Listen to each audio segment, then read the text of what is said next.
جی السلام علیکم ورحمۃ اللہ ناظرین، آج پھر ایک نئی ویڈیو، نئی کہانی اور نئی منظر۔ تو آج میں آپ کو جس تاریخی اور اتہاسک جگہ پر لے کر آیا ہوں، یہ ہے پانڈیوں کی غاریں۔ اگر آپ چکوال کی طرف جا رہے ہوں چوا سیدن شاہ سے، تو آپ کو دائیں ہاتھ پہ یہ کتاس راج کا منظر نظر آئیں گے۔ تو میرے یہ پیچھے ہے سارا کتاس راج کا ویو۔ ادھر سامنے جو ہے وہ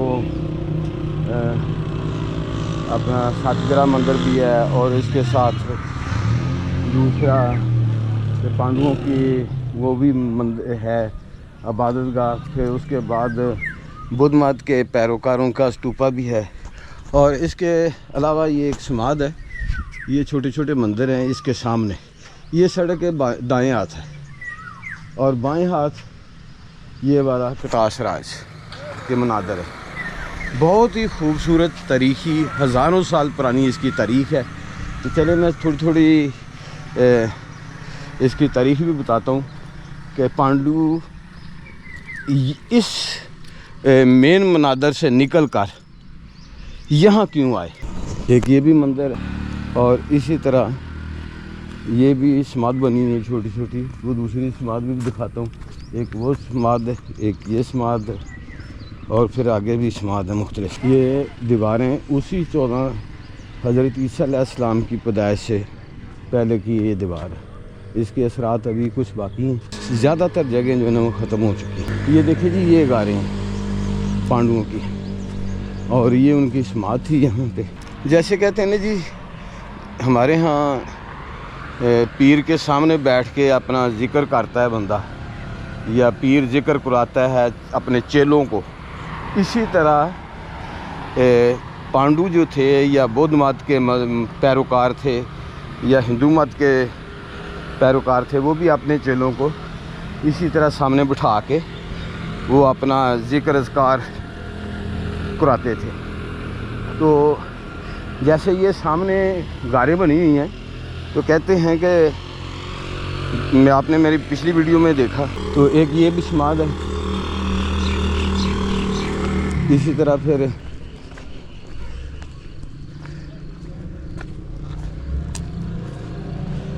یہ بھی بلڈنگ ہے، یہ بھی طلاق لگا ہوا ہے۔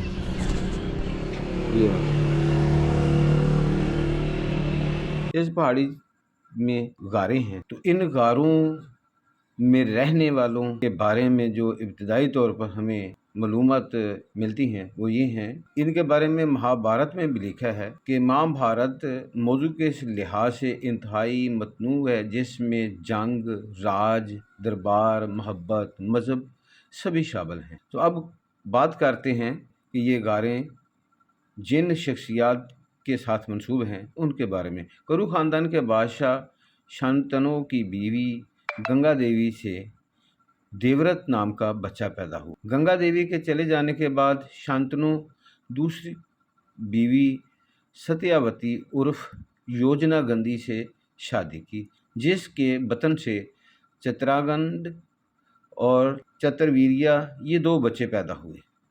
دیورت اپنے باپ کی خوشی کے لیے عمر بھر مجرد رہنے کا عہد کیا تھا، جس کی وجہ سے دیورت بھیشم کے نام سے مشہور ہوا۔ بھیشم بہت بہادر اور عقل مند اور ہمآتما تھا۔ جنگ کے طور طریقوں سے اتنا ماہر تھا کہ دوسرا کوئی اس کا ثانی نہیں تھا۔ راجا شانتو کے مرنے کے بعد چتراگندا کو راج سنگھاسن پر بٹھایا گیا، مگر بدقسمتی سے وہ کم عمری میں ہی دنیا سے چل بسا۔ نتیجتاً وچترویریہ کو تخت پر بٹھایا گیا۔ کیونکہ وہ ایک کمزور بادشاہ تھا، اس لیے خود بھیشم پتا مہاراج کو گدی سنبھالنی پڑی۔ کاشی راجا کی 2 لڑکیوں امبیکا کے بطن سے دھرتر راشٹر پیدا ہوا، جو پیدائشی اندھا تھا۔ امبالیکا کے نام سے پانڈو نام کا لڑکا پیدا ہوا، جو راج کے سنگھاسن پر بٹھایا گیا۔ دھرت راشٹر کی شادی کندھار کے راجا کی لڑکی گاندھاری سے ہوئی۔ تراشٹر اور گندھاری کو एक बेटी और 100 बेटे पैदा हुए। 100 भाई कौरव के नाम से मशहूर हुए। पांडवों की 2 बीवियां थीं, कंती और मारवी। कंती से 3 बेटे युधिष्ठिर, भीम और अर्जुन पैदा हुए।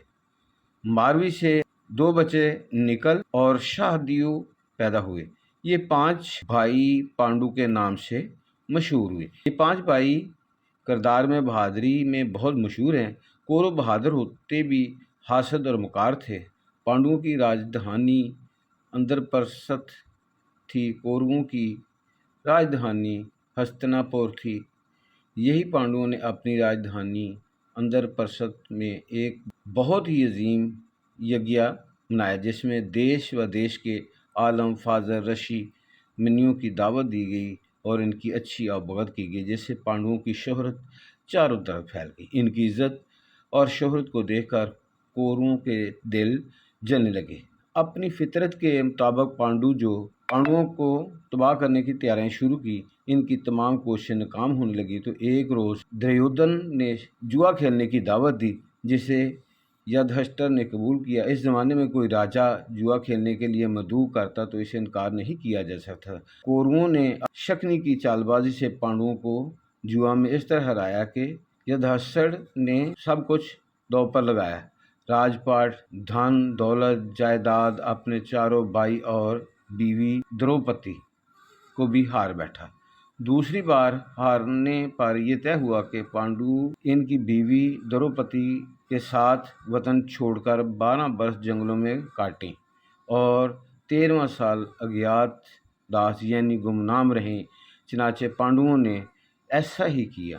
पांडवों ने 12 साल वनवास करके और 13वां साल राजा विराट की दरबारी में बेस बदल कर मुख्तलिफ़ किस्म की खिदमत अदा करते हुए गुजारे।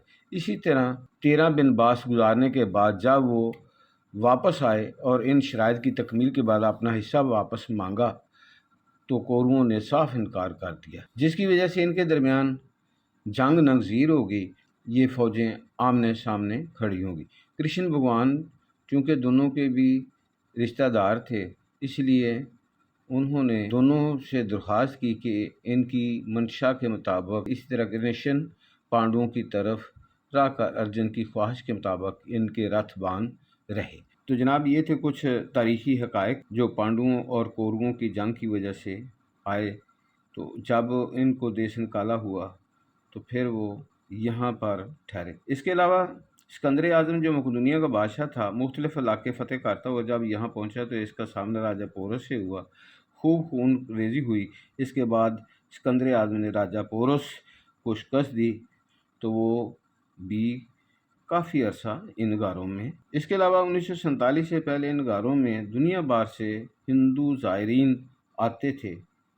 इनके गुरु या साधु सनद लोग यहाँ क़याम के दौरान अपनी इबादत करते थे। इसी निस्बत से अगर इन्हें साधुओं की चिल्लागाह भी कहा जाए तो गलत ना होगा।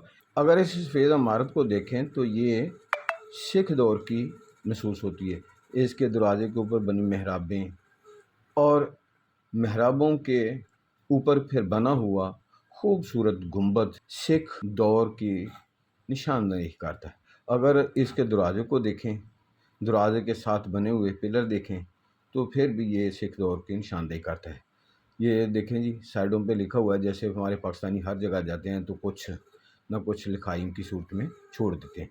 और ये ताकचे बने हुए हैं, तो इन ताकचों को देखा भी जाए और इसके ऊपर फिर ये बनी हुई मेहराबें, नक्श नुगार, रंग, तो इनसे महसूस होता है कि ये इन सब का सिख दौरे हुकूमत के साथ ताल्लुक़ रखा है। और फिर ये जो इसका डूम है बारिश के पानी की वजह से इसके नक्श नुगार में काफ़ी सारा असर पड़ गया है। तो ये गालबन उसी दौर में बनाया गया जब हरि सिंह नलवा इस इलाके पर हुक्मरान था। अब यहाँ पर ये जो तस्वीर आपको नज़र आ रही है, ये किसी और चीज़ की निशानदेही करती है। अगर इन मूर्तियों को देखा जाए करीब से, ये देखें तो ये मूर्तियाँ इस चीज़ की निशानदेही करती हैं। ये गुरुद्वारा नहीं बल्कि मंदिर है। बहरहाल जो भी है खूबसूरत, और वक़्त के साथ साथ ये सारी चीज़ें ख़त्म होती जा रही हैं। سینکڑوں سال گزر گئے تو یہ آج بھی اپنا کچھ نہ کچھ نقش و نگار اور رنگ کی صورت میں خوبصورت لگ رہی ہیں۔